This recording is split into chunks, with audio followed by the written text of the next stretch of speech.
Et l'on part à présent au Parlement européen à Strasbourg, retrouver Yvan Ferrostrate, député européen du groupe Renew Europe. Bonjour, merci de nous avoir rejoints. Comment Bonjour. l'Europe peut réagir à l'annonce américaine des droits de douane de 25% sur toutes les importations d'acier et d'aluminium ? La première chose, et vous le dites, c'est qu'il faut réagir. Vous savez, moi je n'ai jamais vu, on est dans un rapport de force, on est dans une compétition. Et je n'ai jamais vu quelqu'un gagner un bras de fer, les bras croisés. La réalité, c'est qu'il faut d'abord et avant tout que l'Europe réagisse, prenne des mesures fermes, et réagir de manière intelligente, c'est d'abord réagir de manière unie.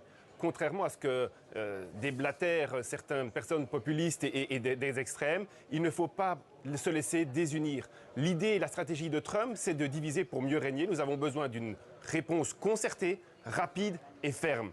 La réalité, c'est qu'on peut faire mal aux États-Unis et qu'ils peuvent avoir peur de nous. On doit leur faire peur, on doit leur montrer que s'ils rentrent dans une guerre, ils vont aussi perdre beaucoup.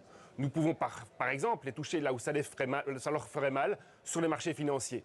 Si les marchés financiers décrochent, alors qu'il y a 300 milliards d'euros qui passent d'Europe vers les États-Unis chaque année, tous les petits investisseurs, tous les petits épargnants américains mettront la pression nécessaire pour Donald Trump pour qu'il revienne dans une logique qui est beaucoup plus constructive, parce que là, il est en train de faire perdre les États-Unis, il est en train de faire perdre l'Europe, il est en train de nous appauvrir tous.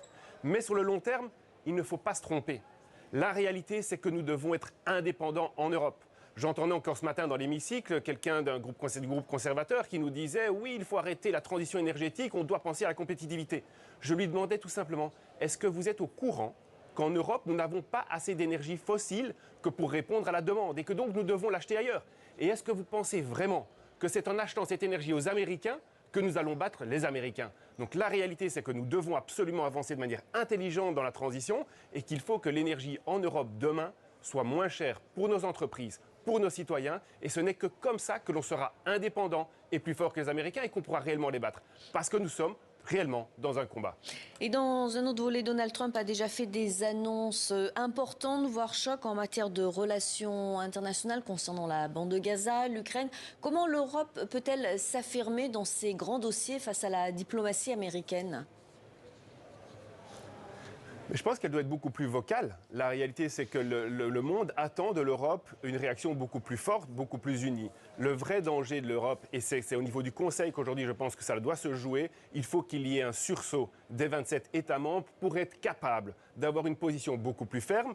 Et de nouveau, ça c'est sur ce qu'on peut faire sur le court terme, et sur le long terme, ça doit s'accompagner aussi d'une capacité, une autonomie réelle en matière de défense et d'industrie de la défense par exemple, pour réellement reprendre la place de l'Europe dans le concert des nations.